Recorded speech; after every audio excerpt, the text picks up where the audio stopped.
Bonjour Nisrine. Bonjour Khadija. Alors tout d'abord, cette réaction de l'ONU après la mort d'un casque bleu marocain en Centrafrique où le secrétaire général de l'organisation a condamné cette attaque. Il a qualifié d'acte barbare à l'encontre d'un gardien de la paix. Oui Khadija, alors l'ONU confirme l'information et dénonce une barbarie dans le continent et à l'encontre de soldats qui œuvrent pour la paix et la sécurité. Juste pour revenir aux faits, le soldat marocain a été tué avant-hier et depuis les interrogations persistaient sur la véracité de l'information, notamment concernant la nationalité marocaine du soldat qui a été tué pendant une attaque de l'armée présumée de résistance du Seigneur. Il s'agit d'une guérilla connue par ces massacres en Afrique centrale. L'incident s'est produit lorsqu'un véhicule de la MINUSCA a été déployé dans le sud-est de la Centrafrique. Le casque bleu marocain a été d'abord blessé par balle avant de succomber à ses blessures. Le secrétaire général de l'ONU, comme vous l'avez souligné Khadija, a immédiatement réagi suite à cette attaque. Il a dénoncé, je cite et je le répète, une barbarie inacceptable contre ceux qui œuvrent pour la paix et la sécurité. Et le Royaume n'œuvre pas que pour la paix et la sécurité dans le continent. D'ailleurs, la politique du Maroc a été fortement saluée par le secrétaire d'État français chargé des affaires européennes.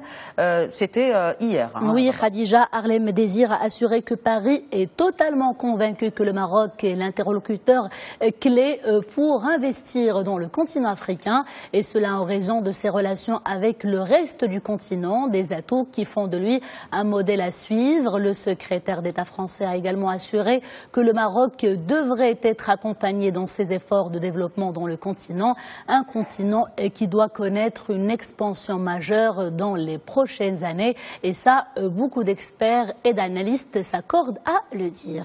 On va au Cameroun où un enfant a été accidentellement tué par l'un des véhicules du convoi de l'ambassadrice des États-Unis à l'ONU. Effectivement, un jeune garçon a été percuté par une voiture du convoi de l'ambassadrice américaine à l'ONU. Cette dernière est actuellement en tournée régionale avec des responsables du Pentagone pour la lutte contre le groupe extrémiste Boko Haram. La diplomate américaine s'est exprimée sur l'incident. Elle a exprimé sa grande tristesse, précisant que malgré les soins médicaux prodigués immédiatement à la personne en question, la victime est morte peu de temps après. Paix à son âme. On enchaîne avec ce nouveau coup de pouce européen aux États du Sahel dans leur lutte contre l'immigration clandestine. Eh bien, Khadija, l'Union européenne mobilise 280 millions d'euros pour lutter contre les causes profondes de l'immigration clandestine dans cette région. Son nouveau plan est basé sur une vingtaine d'actions. Il s'agit notamment d'améliorer la gestion des flux migratoires, de créer des opportunités économiques durables à travers de nombreux projet. Il sera également question de lutter contre l'extrémisme violent et le crime organisé. 8 États de la région vont bénéficier de ce programme de l'Union européenne. Je cite à titre d'exemple le Sénégal, le Mali, le Burkina Faso, le Tchad et le Togo. Et malheureusement, il n'y a pas que cette région du Sahel qui souffre de menaces terroristes. Il y a aussi la Somalie. Retour de violence dans le pays. Les Chebabs ont à nouveau frappé fort Nisrine. Oui, les Chebabs ont visé cette fois-ci la capitale somalienne Mogadiscio. Des violences donc qui ont repris de plus belle dans la capitale somalienne qui a été visée par les extrémistes Chebab. Bilan 3 morts et beaucoup de blessés, tous des civils. Le mode opératoire des Chebab est toujours le même, tuer de sang-froid et tirer à l'aveuglette sur des passants depuis leur voiture.